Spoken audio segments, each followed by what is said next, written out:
রাতে ওয়াটার প্ল্যান্টে দুষ্কৃতী হামলা, ফিল্টার ভেঙে পালালো দুষ্কৃতীরা। দেগঙ্গার 84 কর্মকার পাড়ায় উত্তেজনা ছড়িয়েছে এই ঘটনায়। 8 মাস আগে 3.5 লক্ষ টাকা খরচে এই প্ল্যান্ট তৈরি করা হয়েছিল। দেগঙ্গা থানায় অভিযোগ দায়ের। কথা বলবো জিয়াউল, আমাদের প্রতিনিধির সঙ্গে। জিয়াউল, কেন এই প্ল্যান্ট এভাবে ভেঙে ফেলা হলো, কারা ভাঙলো, কি জানা যাচ্ছে এখনো পর্যন্ত?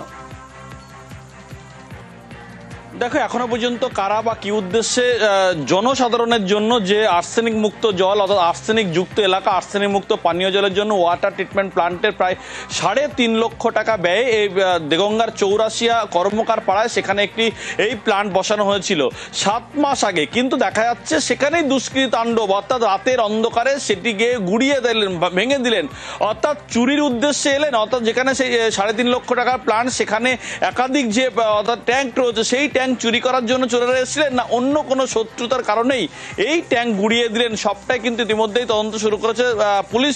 কিন্তু এলাকার মানুষের দাবি যে গভীর রাতে বেশ কয়েকজন সেখানে দুষ্কৃতী আসে এবং তারা গিয়ে সেখানে বিভিন্ন রকম ভাবে আওয়াজ করছিল। তখনই এলাকার মানুষ দেখে যে সেগুলো ভাঙা হচ্ছে বা ভেঙে সেখান থেকে পালিয়ে গেছে। সকালে এলাকার মানুষ গিয়ে দেখে যে ওয়াটার ট্রিটমেন্ট প্ল্যান্টের প্রায় 3.5 লক্ষ টাকা ব্যয়ে এই কল সেখানে ভেঙে পড়ে রয়েছে।